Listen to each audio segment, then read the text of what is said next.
Oh, I knew looking at the camera. Is that where I'm? Okay, I just want to make sure I'm here, bro. You good now? Yeah. You sure? Yeah, let's get it, bro. All right. You ready? You ready for this?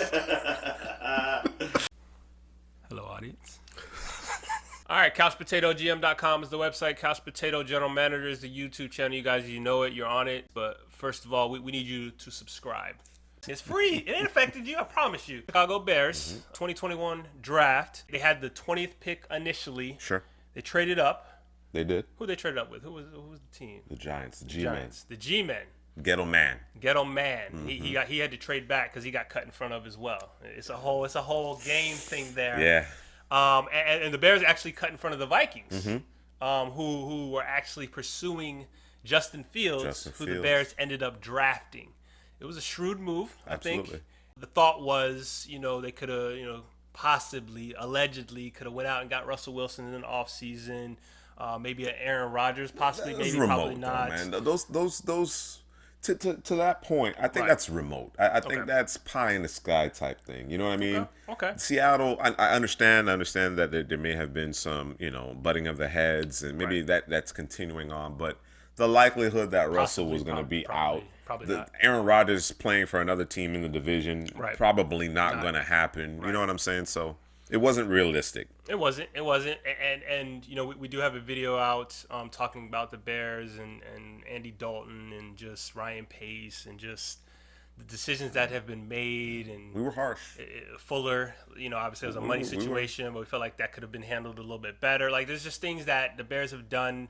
Ryan Pace specifically, that has essentially failed the organization, and adding Andy Dalton this offseason and telling you that was going to be the guy. We were hoping that wasn't the case, and it looks like that is not the case because they drafted Justin Fields out of Ohio State with the 11th pick overall, man. To your point regarding the front office and Ryan Pace's tenure in Chicago, there have been some peaks and valleys, but it's been primarily valleys. Right. You know what I'm saying? There's been some swings and misses in terms of these draft classes, but the decision to push the chips to the middle of the table, to give up the additional draft capital, because you may not necessarily have a year to be the general manager beyond this year in order to acquire Justin Fields, I think was absolutely necessary and was the right move. I am a huge Justin Fields fan.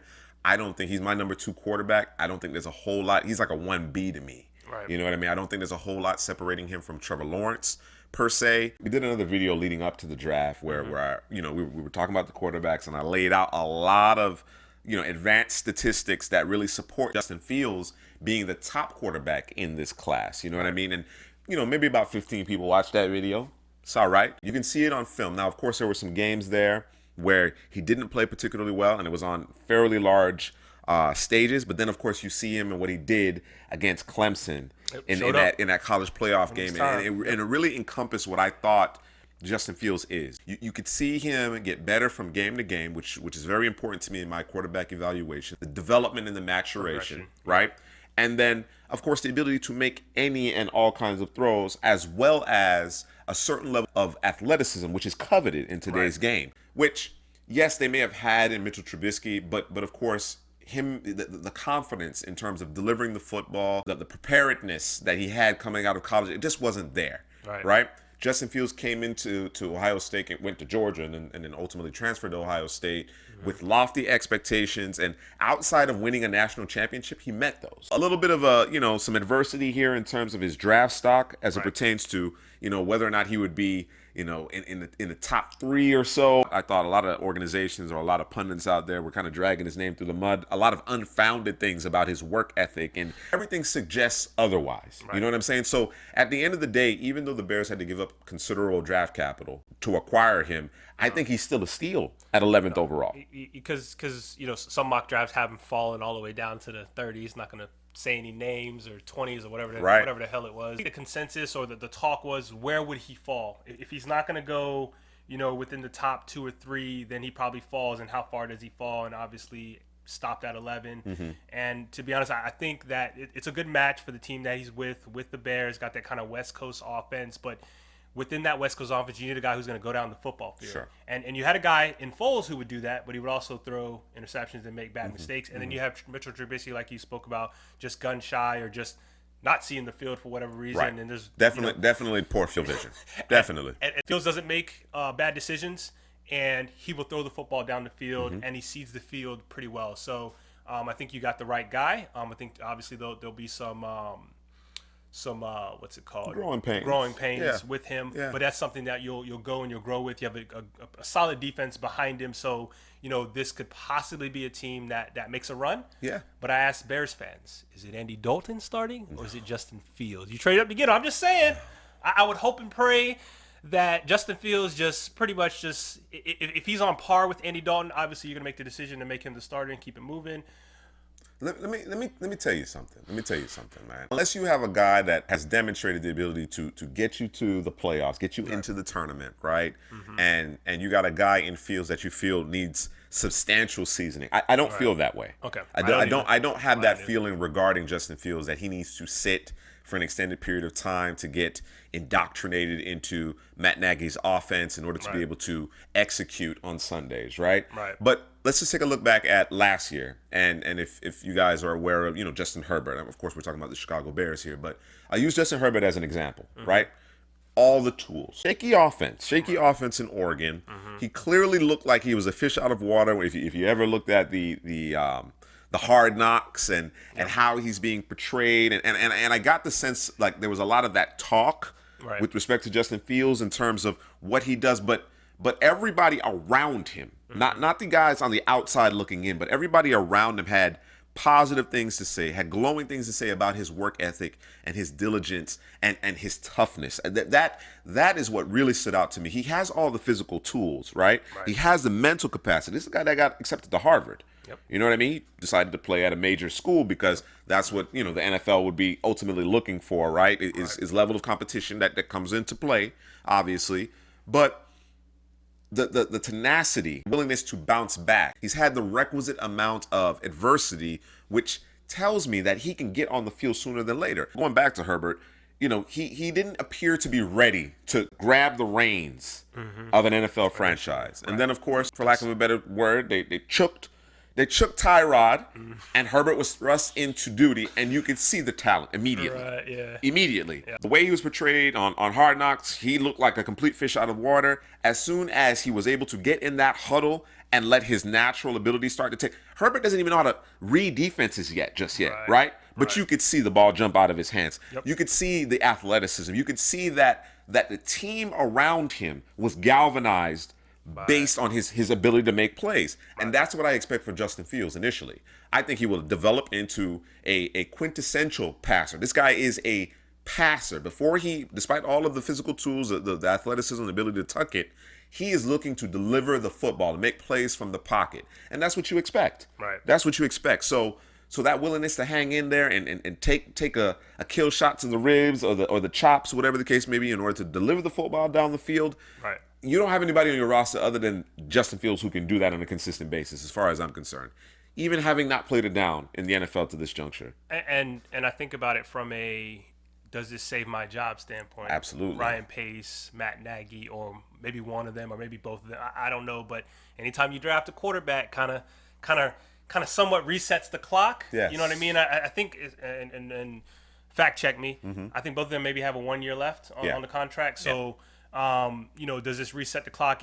Do they make a run at the playoffs? That'll probably reset the clock for both of them. You get an extension. Exactly. You get an extension. You get a 2-year extension if you can field a 10-win team. Right. You can make your way into the playoffs. Right. I don't even know that you necessarily need to win a playoff game. Just get in there. Just because of I think the buzz and the energy that Justin Fields will bring to Chicago. Right. Chicago has been quarterback starved for a long time, most of its history. Right. I think they got the guy. The question was, if he's not selected among those first few quarterbacks, right, how far would he fall? I didn't think he was going to get past Denver.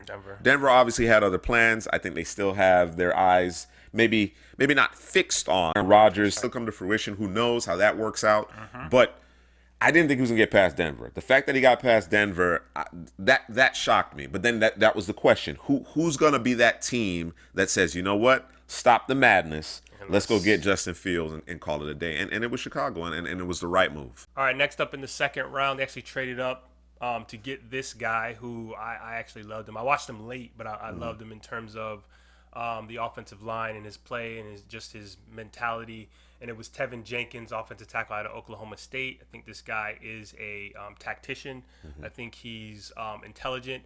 And usually when you get a guy who's a tactician, they usually, they may not be the most aggressive, right? Kind of passive, but handles their business, right? Right. Yeah. Now this guy's looking to put body you bag in a body bag, about 10 feet under the ground. So when there's storms and things, your body can't be found, right? Right. And I think this is a much needed. Obviously, one of the things going into the offseason for the Bears wasn't just quarterback at question; it was offensive line. Absolutely. And they did a couple things in this draft to kind of handle that, with players getting released and different things. But I think this is a plug and play, and we don't have to worry about this guy when it's all said and done. When you kind of evaluate from the perspective of some of the draft pundits out there, was the arm length, right? That might be a concern, but when you watch him on film, I don't think that's a problem. Right.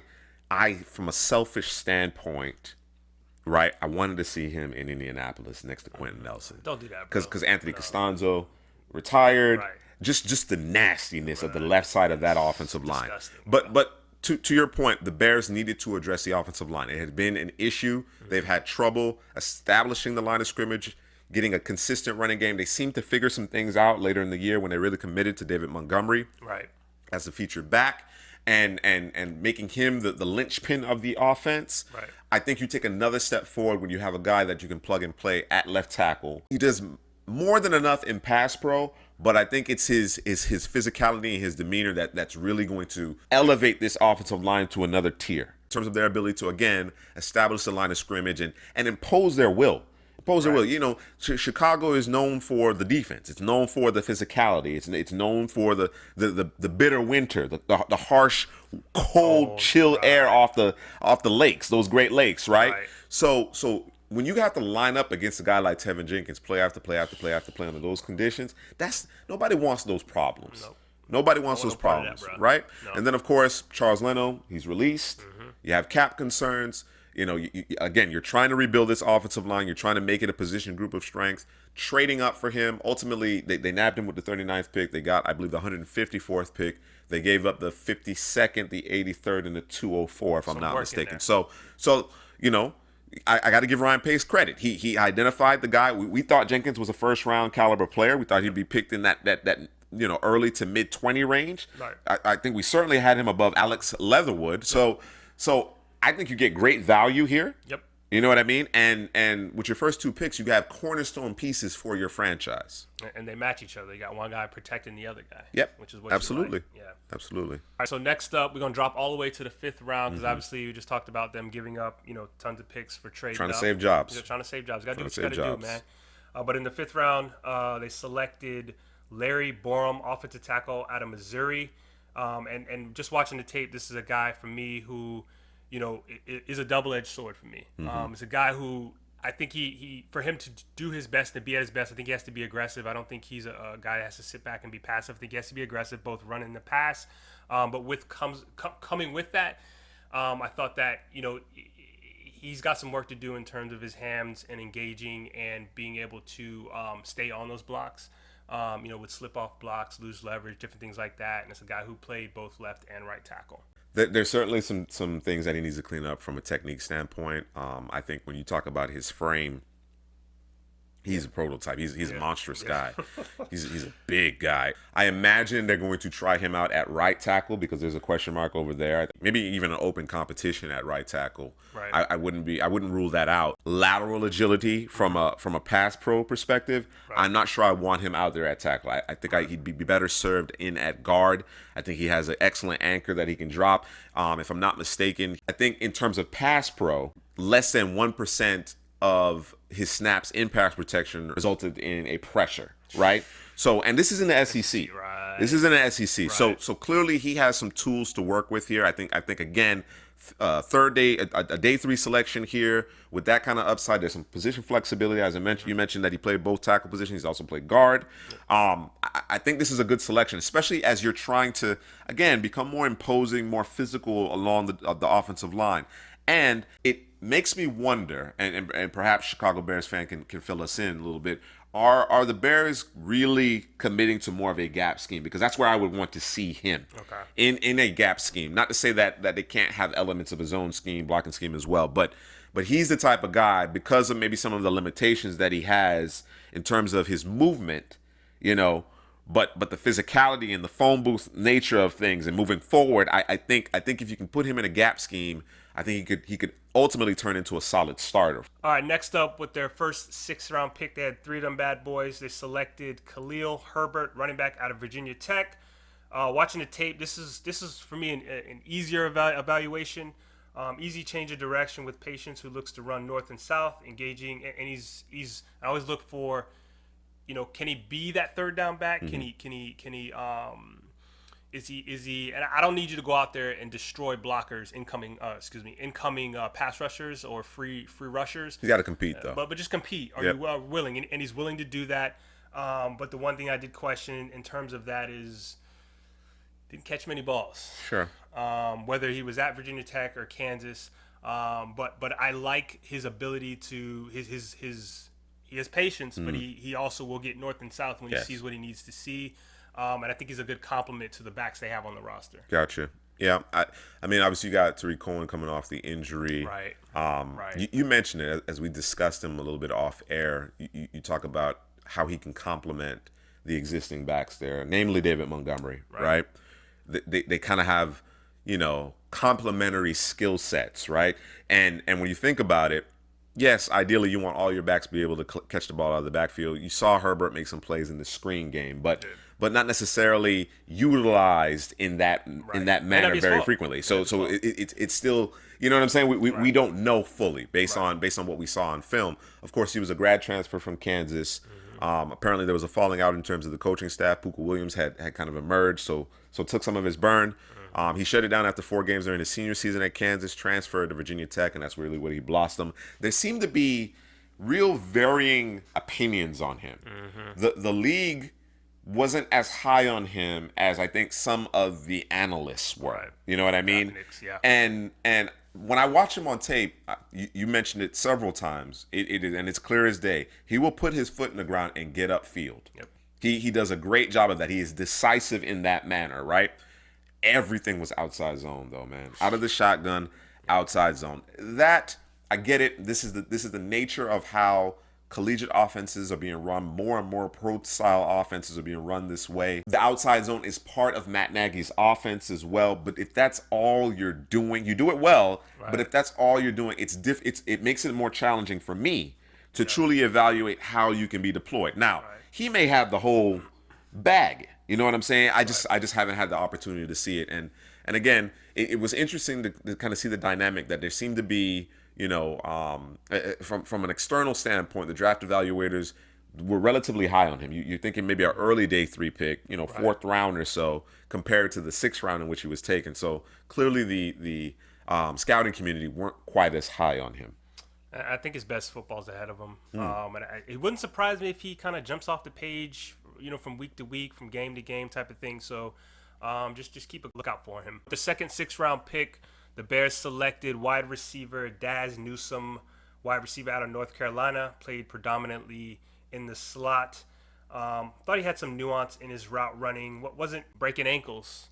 But he's not a tactician. No, not in the slightest. What helped him in that nuance also was the fact that at the start of the route, everything kind of looked the same. Great concentration when the ball's in the air, willing to go over the middle, not the biggest guy. So, usually with those smaller slot guys, are they gonna go in there with them linebackers? They gonna go in there with the safety coming down? No, he has no problem doing that. And then you look at the roster in terms of the Bears and the receivers, and it's kind of like, where would he fit in there? Most teams try to get a guy that can kind of fit the mold of a particular guy in a role that if that guy goes down, this guy can kind of take that place. And I think he may be that guy. Will he get burned this year?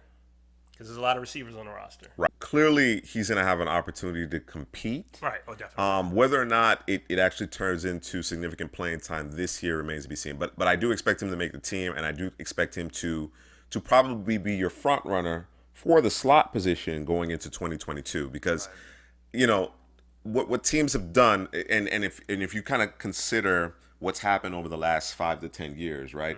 More and more production from the receiver position is coming from the slot, right? Even your primary X receiver, you know what I'm saying, is generally being played in the slot a little bit more, frequently. Now, of course, that's not the X position in the formation, but the guy that is considered the X on your team for the most part is playing out the slot more frequently. I think difference makers can play there, right? Cole Beasley obviously has been in the news headlines here recently, but he has made a long and productive career operating out of the slot as an undrafted guy. So when you're a slot receiver, I don't think it matters when you're selected. Right. You know what I'm saying? Right. If you're not predominantly playing outside the numbers, I don't think it truly matters when you're selected in terms of the opportunity. Because what Dazz Newsome does is that he catches the ball consistently.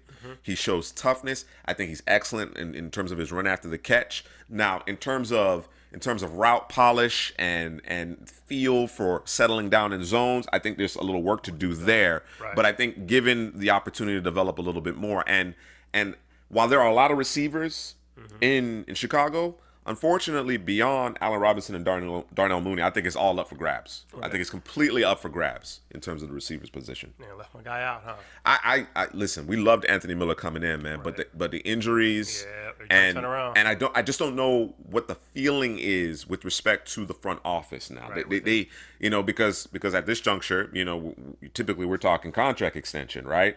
I don't think that's in the cards. You know what I'm saying? Especially since he hasn't been able to stay healthy. So they may decide, you know what? Listen, let's try to get something for him. That has been kind of part of the conversation of the last 12 to 15 months as it is. So we'll see. But I think Dazz Newsome is part of the future, assuming this coaching staff and this front office is still in place. And he does have special teams chops too, so that will probably seal his deal in terms of making the roster. Right.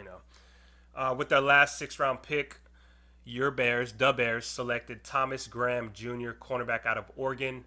Aggressive and thrives when he's able to lean and touch the receiver. I like corners like that. But and he will attack the football when it's in the air. My issue is I love corners that work that way, but I don't want that to be your bread and butter. Sure. Where you only function well when you're able to feel and touch and move with the receiver, because that can lead to pass interference. It can lead to bad technique. It can just lead to a lot of bad things, to where now you're left out in the cold. Your ankle is broken because you get, shook out your draws. It's just, but that was what he needed to survive out there, and I don't know that he's going to be able to do that here with, unless you're playing a ton of zone and he's able to attack, from that standpoint. But I'm not a fan of the pick with those guys.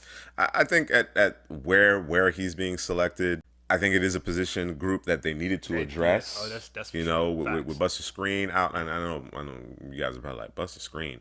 Well, Fuller, that whole situation because of the cap situation. That's what hurts. That's what hurts. That's what hurts. But Graham is in all, for all intents and purposes, that is a guy that should be able to contribute, assuming he makes the team, contributes on special teams, and I think he works in as a nickel corner. And a nickel corner is a starting position. You know what I'm saying? So I don't know that he's actually going to play a lot, within, the formation per se, but that is where he projects to play. Now, you can get away with a little bit inside. Inside, absolutely. Inside, you can get a little bit with some of that aggressiveness and physicalness, right? And getting your hands on the receiver. I think you can mix it up a little bit more in there. So perhaps that's what they have in mind, but I don't disagree with you. Having an opportunity to see him live at Mobile, from a technique standpoint, that he left a lot to be desired. You could clearly see the aggressiveness. You could see, the fact that he's willing to be physical, but he is undersized. You know what I'm saying? And I don't think he has great long speed. Either. Damn, that's too. And that's part of the reason why you want him to mix it up. You know what I'm saying? Get in that the guy nickel. down as long as Absolutely. you can. Let that pass rush get there. With their last pick in the 7th round, the Bears selected Khyiris Tonga, defensive tackle out of BYU. He played both D-tackle and nose. For me, watching the tape, if you're able to teach him to engage and disengage at will, I think you got a player, but I think there's a lot of work that needs to be done, and obviously he's a 7th round pick. And anytime you're picking these, big, strong, fast, long, like with these extra attributes. These are guys you're going to mold into a particular type of, there's usually a lot of it's measurables time. Yeah, it's measurables time, and we'll worry about all the other stuff later because we might be able to, diamond in the rough type of thing, and I think this might be one of those guys. He's a nose, basically. Right. And we're anticipating an odd man front here with Chicago. So you make him part of that rotation. You help out with Akeem Hicks, Goldman. You know what I'm saying? Those guys there that's mixing it up and taking on those double teams. And that's really what jumped out to me. His ability to hold up against the double team. Now, there was some film that wasn't so great where he got washed out a little bit. But generally speaking, and he took some shots. He took some shots from that guard helping out that center, and they couldn't move him. Right. They couldn't move him. So we're talking about, obviously, a two-down player here that has an NFL build, right? We're talking about measurables, of course, at this juncture in the draft. And he could end up part of that early down rotation, assuming, like you said, he cleans up a little bit from a technique standpoint. And let us know down in the comment section what GPA you would give the Bears. But for me, the two top picks, some strong A's that they got up there, if you will, carried the draft. Absolutely. And obviously, when you're trading up to go get those top level players, those blue chip players, the rest of your draft isn't going to be the most sexiest. You know what I mean, guys with physical traits and different things that you're probably going to throw the rest of your picks at, which is what the Bears essentially did. I'm gonna give those guys a 3.2 GPA, man. I actually like it. I like it, because the Bears were in a tough spot, frankly, where Ryan Pace put them, right? They created an issue for themselves. There had been several years of some misses in terms of their drafts. Although I thought the 2020 class I thought was pretty impressive in terms of what we saw coming out of college heading into the league. Prior to that, there have been some real head scratchers among some of these draft classes, but the fact that you absolutely had to come out of this draft with one of those top 5 quarterbacks, I think you got perhaps the second best, just in terms of, this is my opinion. Me is debatable, but certainly if I have to rank them, I would rank him number 2. You get him as the 4th quarterback off the board, right? And then you get Teven Jenkins. So ultimately you get 2 first-round picks as far as I'm concerned. 2 first-round talents, right? Immediate starters at the most important position at quarterback, obviously, and then the other among the most important position group, right? That goes a long way. That goes a long way. To your point, because of the draft capital that you have to give up, the rest of your draft isn't quite as robust, right? Yep. My biggest detraction, because I don't mind the Borom pick, I don't mind the Herbert pick. I think Dazz Newsome may have something to offer here in 2022 in particular. Not that Thomas Graham is just completely, not worthy of being selected. I think the need at corner should have been more of a priority. You lose Fuller, you lose Screen. You previously you lost Bo Callahan. You got to get that right. Now I love Jalen Johnson. That's a guy. Trufant is not the same player he was 3-4 years ago. Okay, so you have to understand that. And Gibson and Eddie Jackson, quality safety duo right there. Yep. But you got some question marks at corner. I think at nickel, and I think at the corner opposite Jalen Johnson, you have some question marks. And Thomas Graham ain't it. He's not the answer as far as I'm concerned, right? I think he can contribute in certain areas, but that is a substantial question mark. So obviously, what they did at the top of the draft was very impressive. If they could have managed to get a guy with a little bit more upside from a corner position, I'd be more excited. But on the strength of really what they did at the top and the necessity of it and being able to actually pull it off, I give him a 3.25 as well. Okay. All right, Bears fans, the Bears, let us know down in the comment section your GPA. Please go ahead and subscribe, like, comment. When you do comment, we do comment back. We can go in a back and forth conversation, however you want to do that. But again, turn that red subscribe button to a gray. Hit the notification. I think it's gold, and then it turns gray. I don't know, but gold. The bell is gold, and then it turns gray. Okay, I got you. I see what you're saying. But go ahead and do those 2 things: like, comment. Again, we're gonna come with plenty of content down the road. Help the algorithm.